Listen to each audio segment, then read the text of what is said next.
Good afternoon, everyone, and thank you for joining us at The Empowered Patient. Today, I have the distinct pleasure of interviewing Dr. Liz. She is one of the biggest stars on the social media networks these days, and I can't tell you what a fan I am of hers. As a physician, I am overly impressed all of the time with her content, the educational value, and the humor that she brings to so many subjects about surrounding cancer and particularly breast cancer. In addition, Liz is a phenomenal writer and a prolific published author. She has a new book that's coming out called The Cancer Roadmap, which we will be discussing briefly. She is a very prominent surgeon who has now taken a backseat to her clinical duties at this point and has spent much time in educating and enlightening the public on cancer. So without further ado, I'd like to introduce Liz Reardon. Thank you so much for having me, Tiffany. Oh, my pleasure. Thank you. So tell us, I'm very excited for you to tell our audience all about your journey and where you came from and how you went from a physician to such a patient advocate. Yes, I live in England, near Cambridge, that little bump on the east coast of England. And I was a breast surgeon. That's a breast cancer surgeon. And I never checked my breasts because I never thought I'd get cancer. I'm invincible. And I'd had a couple of breast cysts and I'd had a mammogram when I was 39 that was normal. And then I turned 40 and I came out the shower one day and I noticed a lump in my left breast near the cleavage. And it just looked like a cyst. And I'm an expert. I know what these things look like and feel like. I eventually went to get it checked out and my mammogram was normal. But then I had an ultrasound of the lump and I turned to look at the screen because I did ultrasounds myself in clinic. And in that split second, I saw a cancer. I didn't need to wait for the breast biopsy. I knew it was about 2.5 centimeters on the ultrasound. And because I was 40, I thought I'm probably going to need a mastectomy because I have small boobs. I'm going to need chemo. And I had a good idea what my chance of being alive in 10 years was because I have all this knowledge.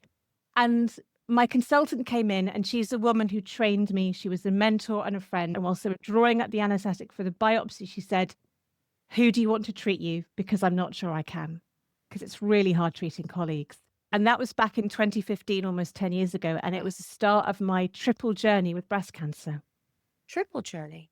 So I've had it 3 times. So in 2015, it turned out on the MRI that I had a mixed lobular and ductal breast cancer. It was about 6 centimeters in size. Again, I didn't feel it.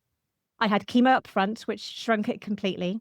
I had a mastectomy and implant reconstruction, and it turned out there was actually 13 centimeters of lobular cancer left in my breast, and it had spread to 3 lymph nodes during chemo.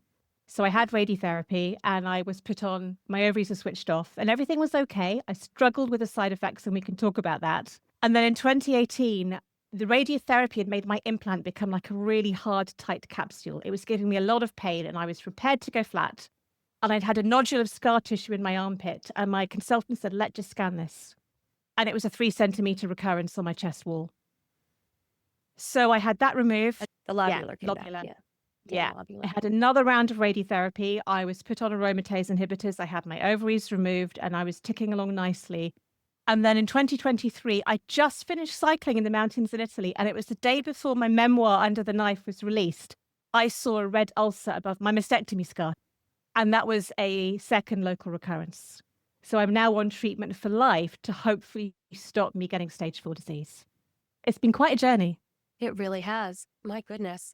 Well, I know it's hard to say this, and this is one of the things you never say to a patient. Well, thank God it hasn't spread to distant sites. But so tell me a little bit about during your journey, especially as somebody who was in the know, you're in the field. Yeah. How did you feel about the medical care that you got? The care I got was excellent most of the time. And the medical treatment was fantastic. I worked in a hospital. My husband is a surgeon. Everyone knew us, but I didn't pull the "I'm a doctor" card. Treat me like a patient. And I got the care that I was getting. It was incredible. They couldn't have done more for me. But sometimes junior doctors find it difficult treating patients who are doctors, especially when they are more senior to them. And I went in during chemo with presumed neutropenic sepsis. I had a really bad infection. And the junior doctor was just, "You're a consultant surgeon with breast cancer. I don't know what to say to you. I don't know what to talk to you." And I got it because it's really scary. As a breast surgeon, I just thought you lost the hair on your head during chemo. I didn't realize you lost all your hair. And I had no idea how bad it could be because I never saw patients during it. And I really struggled. I didn't ask for help. I thought I meant to feel ill. So I had 10 days of constipation and bleeding piles, thinking this was normal. I was a very, very bad patient. Surgery was scary. I had the luxury of 5 months to decide whether I wanted reconstruction. Most women have to make it within 2 or 3 weeks. And it was really hard. And I felt guilty that vanity was a reason for having a reconstruction because I liked wearing my low cut dresses and I didn't want to wear pearl necks and a full cut bra with a prosthetic. But when you suddenly sign that consent form and the risks and the side effects are read out, and the potential risk of death from an anesthetic, it's really scary. Of course. And I haven't batted an eyelid saying this, during chemotherapy, constipation, infertility, risk of this, risk of that. And it's like, this is not Smarties. We sit in our tumor board meetings and we go, this. But the reality of having them was far different. But I think the biggest thing that hit me was the impact of the hormonal blockers and just how big they have, how the collateral damage of breast cancer that's not seen can ruin your quality of life and the mental health aspects as well. There's so much. Sure, sure. Yeah, I mean, as a medical oncologist, I know exactly what you're talking about, not because of my own personal experience, but Mm, because so much of what we do involves putting the patient into menopause, oftentimes yeah, permanent menopause. And then, the ramifications of all of the anti-estrogen therapies that we give and the side effects to the adjunctive drugs that go with those yeah, anti-estrogens it's enormous. I used to come home to tell my husband, don't think I could cause more pain unless I was a dentist pulling teeth all day, because I literally felt get like I it. was torturing some of my Y- patients. And it's so hard because you know that they need the medicine. But so my approach was always to say, I know, I agree with you, I understand. Let's see what other things we could do to help support you. Yeah, And I think that helped some of my patients because I think sometimes perhaps even physicians that are males don't really understand the implications of what some of these side effects are and no. how deeply they affect you. But I didn't. There were times when I felt my job was, I was being paid to make women cry. When you tell someone they've got cancer 10 times a day, I don't think patients get the onus on giving bad news and seeing it as a doctor. And you have to pull yourself together to do the next patient. It's really, really, really hard. It is. But as a woman, I had no idea how bad the menopausal side effects were because as a surgeon, I had no training. No one told me how bad it was or how to fix it. I used to say, you'll get a year or two of hot flushes and a bit of vaginal dryness, and it'll settle down in 6 months. And I was clueless. And I had no idea how to help me, and I wasn't helping the patients. I talk a lot about vaginal estrogen and how you can't give the patients anything, but actually, it's my choice. I can go and buy cigarettes that can cause lung cancer, and I can go and buy alcohol and do a whole load of risky behaviors. It should be my choice to say, I want to have a bit of vaginal estrogen. I want to have a bit of this because it's my life. But as a Sure. doctor, I was like, no, never. You do nothing that will cause recurrence. But I wasn't telling patients to exercise or to lose weight. And we know they have a massive impact. And it's amazing how your mind flips when you suddenly see the reality of the other side. Yeah, yeah. I could say that I also, since I retired from clinical medicine and I'm doing primarily the education at this point and concierge work, second opinions, Mm, and since I am spending so much more time with my patients now, I have the luxury of spending an hour on the phone handling their symptoms, their side effect, their mindset. yeah. I have also softened quite a bit in terms of helping patients find that happy medium of, well, what can we use? At least here in the United States, we've turned the clock on whether or not you can use vaginal estrogen. And so Yeah. I don't know if that hasn't made it across the pond yet or not, but It's coming I can mail slowly. you some if you want. Oh, feel like talking about that at ASCO. It's coming slowly, but I think doctors are so scared of a recurrence, and we know it doesn't cause it. The impact is tiny, but the effect, I'm a cyclist. I was getting skin tears in my labia after an Mm, hour in the saddle because everything was so dry down there. And sure. my oncologist was fantastic and said, Oh, good. have as much as you like. It's not going to have any effect. But I've had women who were sent to their surgeon, to their gynecologist, to their family practitioner, just round in circles because Sure. everyone is so scared. Yeah. And we're not saying that we're curing more and more people with breast cancer, and stage 4 disease is becoming like a chronic disease for some people. There have been 20 new drugs in the last 8 years. Things are better and better all the while. And if we should be telling women to exercise because that can reduce the risk of recurrence by 30%, and we give chemo for a 5% benefit. That's It's amazing. so it Incredible. is. The Yeah. simplest things that we're not doing and we're not telling the patients, but you're absolutely right. Um, wow. So now that you're on the other side as a patient, Mm. what was one thing that you would dramatically change besides the menopause topic if you were to go back and see a patient? So I did go back for a year and I found it really hard. First of all, I had to shadow at another hospital to check I was safe, both as a doctor and a patient. Oh, wow. And the first time I broke news to Tiffany, it was a couple younger than me, and I just saw her crumple and her eyes water, and she just looked at the floor, and I just had this flashback. That's how I looked. It was really hard to just be a patient because you want to get down on the floor and say, yes, this is shit. And I get what you're feeling. And I got Yeah. told off because we're meant to be lighthearted and it's just a bit of breast cancer. But it's not. Even if it's a tiny cancer, it's still that word cancer. And I was scared to operate because I got post mastectomy pain syndrome and I didn't want to hurt my patients. So that was really, really hard. Yeah. When I had my first recurrence, side effects meant my left arm didn't work properly. So I had to stop. I think for me, it's three things. One is talking about sex and intimacy and how you get that connection back because marriages break up. Yes. It does an awful lot of harm. Husbands and wives don't know how to talk to each other. They don't know how to date. I didn't look at myself below the neck in the mirror for 6 months because I thought I looked disgusting and disfigured with my double mastectomy scar. And my husband says you're beautiful, but I don't believe him. Helping women and men navigate through that, I think is really important because Yeah. sex is a basic human need and Mhm. we need to help women get that back. The second thing is the fear of recurrence, because I tell you, it took 5 years until I stopped waking up thinking, is this the day my cancer comes back?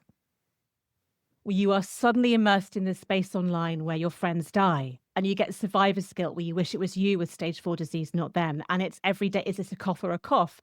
And your partner doesn't know what to say because they tell you it's fine. You go, but it might not be fine. And you don't, this resentment can build up. So dealing with that Right. anxiety, that fear of recurrence. And then I think it's diet, funnily enough. I never tell patients what to eat because I thought everyone knows what we're meant to eat and we can't be bothered most of the time. Half your plate of fruit and veg, protein, puddings occasionally. It's common sense. But it's the biggest search term on social media. There are 10,000 cancer diet books on Amazon.com, most of them nonsense because patients are searching for a miracle cure. Right. And I think there's no point you giving patients the best trial data to come out of San Antonio if their life is miserable. And it may not be your job as an oncologist to make them survive and actually thrive and live, but we need to make sure that all the other people involved in their care are helping them get their quality of life back. Yeah. No, I agree. In fact, I'm surprised that we haven't developed more of a survivorship type of a program. I mean, it should be a Yeah. fellowship at this point. It's Mm, so important. How many thousands, millions of women do we have around the world that are breast cancer survivors that are really I floating know. around without really accurate knowledge or guidance? Yep. Um, I've also become an extremely big fan of oncology nutritionists or oncology Yes. dietitians. And I love your videos where you put the fruit and stuff in the Yeah. bowl. Love, love, love. I should, when I put this in, and maybe I'll put a B-roll of some of that in there because it's just one of my faves. But I agree with you. People think everybody knows what to eat.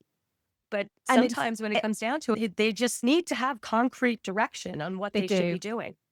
And I think for anyone listening, I send everyone to the World Cancer Research Fund. The WCRF website is, they do all the evidence. They research everything out there and they basically tell you this is what you should be eating. And it's the same as people without cancer. And it's hard work and it's a luxury.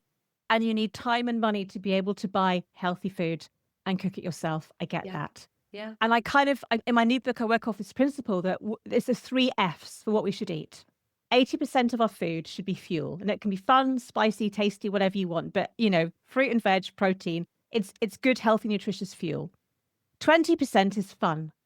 So you have a donut if you feel like it, or you have a glass of wine, or you go out for a takeaway because you've had cancer, you need to live your life. The impact of diet is actually quite small. It's more obesity that has the impact. Mhm. And then there's like a tiny, tiny 1%. I'm Irish, so I'm going to say feck it, where you think, I've had such a bad day that I just need to eat a packet of chocolate cookies and sit on the sofa and wallow in misery because that's what my soul needs. We all have those days. If you don't feel bad, just eat it and think, right, okay, that's done. What do I really need to help that emotion in my life? You can't live perfectly. And you get teetotal vegan marathoners who still get cancer. And I think we worry so much about this. Yeah, no, I We agree with you. shouldn't. And that's really wonderful advice because that's livable. That's something that Yeah, people can live with and it gives you some structure. But even within that 80% of the things that you need to nourish yourself, I think people need guidance on what they should be taking in. yeah. Um, I'm sure you've heard a lot of this, but I always get the questions of, what about sugar, doctor? Should I cut out the sugar? Or Oh, should yeah. what about all of the other things? So what do you tell your patients and colleagues? So we had a very massive podcast host have a guest on, an oncologist in his 70s who's been proven wrong, who believes that sugar causes cancer and you should ban sugar. The thing is, we know that cancer cells use more sugar than healthy cells. That's why we do PET scans. They are growing more, so they need more fuel. Right. People don't realize that if you starve the body of sugar, your cancer cells are sneaky and they'll just use protein and fat. And that's why Right. cancer patients don't do very well when they're poorly, because they're breaking down the heart and the lungs. Right. Cancer is sneaky, but your brain needs sugar and your liver and your heart needs sugar. And they don't realize every single carbohydrate is sugar. Right. Well, Potatoes hey, and vegetables and nut seeds. we'll convert Yeah, fats and proteins everything. to You need sugar right. to live. And people who go on these extreme protein diets get really ill. And this is the thing. They're not having the fiber that we need for the gut, and the microbiome is becoming a much more important source, Yes. possibly why the cancer rates are rising. It's just a normal, healthy diet with ideally 2 or 3 different colors of fruit and veg, carrots and onion, and you're doing a stew, and that's it. It should be really simple. But we want a quick fix. And I get Right. it, because Right. you want certainty and hope because you're scared of dying. And we don't talk about dying enough. And again, I'm not 20 with 2 young kids thinking I'm going to die. And I can't imagine how you feel, but you want a quick fix. Right. And if doing a crazy diet or spending 20 grand to go to a clinic in Mexico promises you that cure, it's easy to see how you can be influenced to go down that route. Yeah. Yeah. No, I completely agree with you. The one thing that I would tell my patients is not to cut out any one particular food Yes. consistently, but I would recommend glycemic diets that help Yes. keep your glycemic level even, Yeah. because it doesn't cause those insulin spikes. And so it's not necessarily the sugar, but my belief is that it's more the up and down of your insulin levels that cause a lot of the problems. Exactly. And I think it's protein, especially to help women lose weight after the menopause. It slows Yeah. your metabolism down. I put on 10% on my body weight and I'm slim, so you can't see it, but it's still quite a big amount. Having 30 grams of protein at every meal keeps you fuller, so you don't want those sugar cravings as much. And that helps with the weight loss and building up the muscle mass. And it's like soy is fine and dairy is fine. There is nothing you need to cut out of your diet, even processed meat. Right. And I think this is the thing. You hear scary headlines in the media. We had a paper in the UK that said bacon doubles your risk of getting breast cancer. And a lot How of much people would bacon? think, oh, exactly. But people think, oh my God, I had bacon. I now have a 1 in 2 chance of getting breast cancer. I must never eat bacon again. And in the book, I explain the statistics. How much do they eat and what is the portion? And were they eating 5 rashes a day every day for 5 years to get that increase? Eating. You know, it's fine. Everything is fine in moderation because you have to Exactly. live. You have to enjoy yourself. No, I completely agree with you. We're very much aligned on that. So tell me about your book. The cancer roadmap came about from Instagram. There were a couple of vegan Irish guys who had a gynecologist on who said that eating mushrooms could cure cancer. And I said, this is bollocks, pardon my French. It's nonsense. And I started exploring it. And someone approached me saying, would you just write a book to break down in common sense terms what cancer is, why it happens, why we treat it, what doesn't cause it, what doesn't cure it, why it comes back, and how to help spot and understand all the silly claims you see online, because people are spending hundreds of thousands of pounds. And when you see someone saying my supplement can cure cancer, well, I say there are 200 types of cancer. There are over 50 different possible varieties of breast cancer with all the receptors. Which cancer do you mean? But we're also, I have the attention span of a gnat. We're so quick, you believe everything you see. And trying to help people and friends and family understand why your doctors are doing what they're doing and what you can take control of and how to save your money and your health. Brilliant. Did you show us your book? Yeah, I'll show you. It's called The Cancer Roadmap. And again, really, really simple. So like a 7 or 8-year-old could understand it, breaking down all the terms you get in your letter, like grade and stage and prognosis, and just trying to make it less scary, because it really is scary. And you can go down a rabbit hole on Facebook thinking, oh my goodness, this happened to them, so I must do that. And then the whole Joe Rogan, Mel Gibson podcast saying Febendazole cured 4 of his friends with stage 4 breast cancer. And suddenly people are asking me, should I be on a dog dewormer? And then there's the whole big pharma conspiracy, you know? And The wellness industry is worth 4 times big pharma in the States. And if any of this stuff worked, your doctor would give it to you. Well, yeah, but there's a whole conspiracy theory as I well. know. So, Why do they think we we're hiding, saving the good stuff. why would I not want to cure my patients? Do I want to see Yeah, people die? I It know. makes no sense. I know. But it's so hard to counteract that when you don't have a massive profile. It's suddenly someone with 1 million followers must be telling the truth because they have 1 million followers. And there are incredible doctors and dietitians out there, but because they've got small profiles, they just get passed over. I love it. So, couple last words. As I told you earlier, so my platform is to create the empowered patient. Yeah. I want my patients, my followers to be well educated, to really understand the science to the best of their ability. And I try, as do you, to bring it to them at the level where they Yeah. can acknowledge it. What things do you have in the future? What things are you planning on to do? So, I don't know actually. Okay. I want to do more on YouTube. I think YouTube is a really great way of having a Yeah. searchable library of content, trying to Hmm. create videos covering all the topics in my books to do that. Great. And taking a bit of time for me actually, because I forget that I'm a cancer patient and I have side effects and I say yes to everything and speaking here and speaking there and it's too much. But I want to come back to talking about an empowered patient. There are 2 things I want to talk about, if that's all right. One was I wanted a second opinion when my cancer came back the first time because I knew a double dose of radiotherapy might permanently damage my arm. And I'd have to live with the side effects, not my husband. And then when you know everybody in the UK, who do you choose? How do you find someone to give you a second opinion? And I realized I want someone to tell me what I need to hear, not what I want to hear. Right. Right. Because I may then go for a third and fourth and fifth because I haven't faced that uncomfortable Sure. situation of the cancer's back or its change. I think that's really, really important to work No, I out why agree. you want the second opinion. But for me, as a doctor, a patient comes into the consult and you give them all your information. At the very end, you close down the computer screen and say, any questions? And the patient's waited to see you and they just want to get home and they don't ask. And I think what every doctor should do is say, before I start, this appointment is for you. What questions do you have? And I would ask every patient going to see a doctor or a nurse, go in with a list of questions and Yes. give it to them at the beginning. And you'll feel Yes. awkward and embarrassed. And I don't care. But for me, knowing what you want to know, like who's going to look after my horse or is my hair going to fall out, that will help me treat you rather than a generic patient. So get that list and put it down. This Yep. time is for you as well as your doctor. Yes. And I want to second that because I would often tell my patients, not necessarily on the first visit, but at least in subsequent visits, I want you to Yeah. write down your questions, and everything was done by electronically. And I want you to send Mm. them to the portal, and I will print Yes, them out and I will read them. And when I come into the room, I'm prepared to discuss what you want to discuss. And I found it exactly. so helpful for the patient. And one of the things I do now that I'm on my own, I actually provide patients in the early stages with 2 pages of questions that really get to the heart of what you need to know. These are the most important questions to ask your oncologist.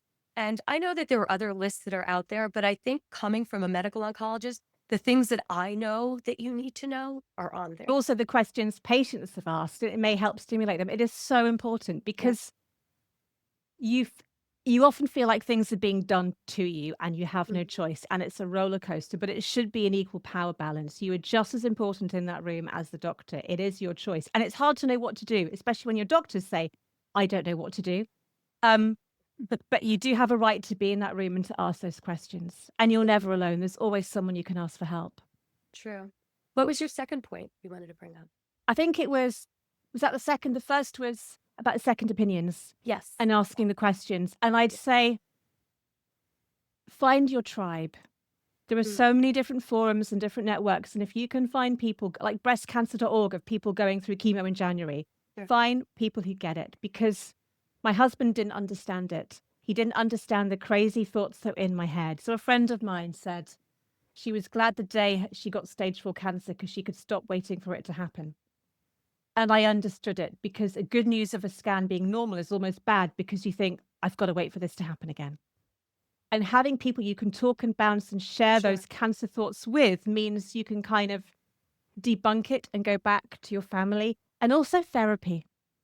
the depression and anxiety of cancer took me by surprise. And for Hmm. me, having someone anonymous to talk to, Yeah. and I didn't have to worry about how they'd feel when I left the room, because if I tell my husband how I'm Right. feeling, I have to pick him up. Right. Having therapy to help me process it made me a better wife, friend, sister, I love that. because someone was looking after me. And I think it's really worth looking out for it if you need it, just to give you that extra crutch to support you. Absolutely. And another thing, sort of along those lines, is that I often will help my patients and my clients to understand how to teach their loved ones how to help Yeah. them, because no, everybody wants to help you. You need. You You don't don't know know what what you you need, need because but you you've know you never don't had need cancer before. 40 water bottles, and you don't No. want 3 lasagnas on Thursday. So Yeah. sometimes it's easier if you actually can sit down and try to figure out. But the problem is oftentimes with the patient, you don't really want to ask for the help either. No. And people are desperate to give it. And I Right. didn't ask for help. I kept Yeah. people out, and I now learn people would have come and changed. I wanted a sheet fairy because I was dripping in sweat. And actually, the worst, have a list. The worst thing that'll happen is nobody will do it, but I think you'll be surprised. Yeah. Yeah. Um, yeah. Ask for help. People are incredible. They will help you.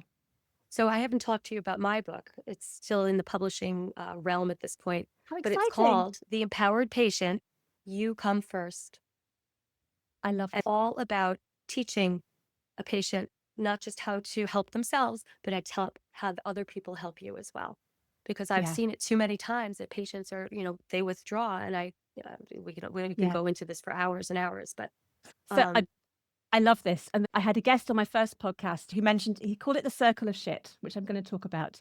He's an actor whose sister died of breast cancer. She was a Hollywood producer, and he looked after her in his mm, house, kind of making it up as he went along. And he was talking to a vicar just to get some support. And he mentioned the circle of shit. The person in the middle is you, the right, empowered patient. And you are allowed to throw shit out. You can have a tantrum, you can be angry, you can be irrational because of what you're feeling. Your immediate circle, your husband, your wife, your mother, your children, cannot throw it back at you.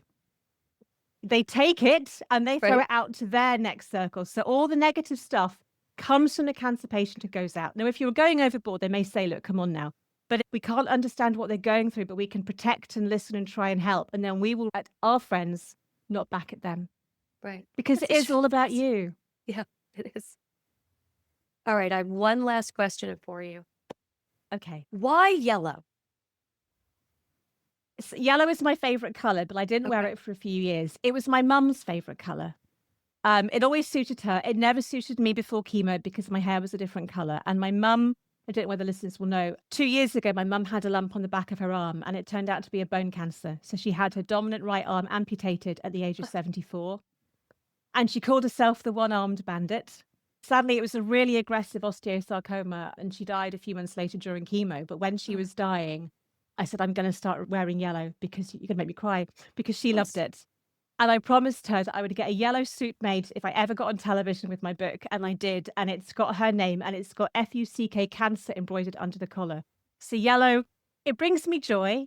It's always something in a video. You kind of have a look and it's I like, love it's it. me. It makes me smile and it makes me remember mum. Oh, that's so beautiful, Yeah, Liz. That is so beautiful. I'm sorry. I didn't know about that that's okay. that No, look, but now I have it's so much why, more deeper meaning. yeah. And I think it gives you a whole different experience caring for someone with cancer. And mum did things very differently to how I would have. And it made me realize it's not about me telling her what I think she needs to know. I need to listen and tell her what she wants to know. Well, this has been a wonderful, fascinating conversation. I feel like I know you so well now, and I'm so honored that you spent this time with myself as well as my audience. I will link some of the things down below that you were talking Cancer, about. So we'll put that there, and the link to your new book coming out. I'd love to put that thank in as you. well. And I thank you from the bottom of my heart for spending this time with me. Thank you.